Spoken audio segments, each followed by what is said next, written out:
கதிரவன் குணதிசை சிகரம் வந்தடைந்தான் கனையிருள்ள கன்றது காலையும் பொழுதாய் மதுவிருந்தொழுகின மாமலர் எல்லாம் வானவரரசர்கள்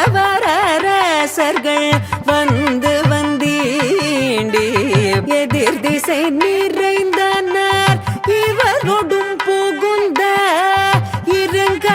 இருங்களிற்றீட்டமும் பிடியோடு முரசும் அதிர்தலில் அலை கடல் போன்றுள்ளதெங்கும் அரங்கத்தம்மா பள்ளி எழுந்தருளாயே அரங்கத்தம்மா பள்ளி எழுந்தருளாயே.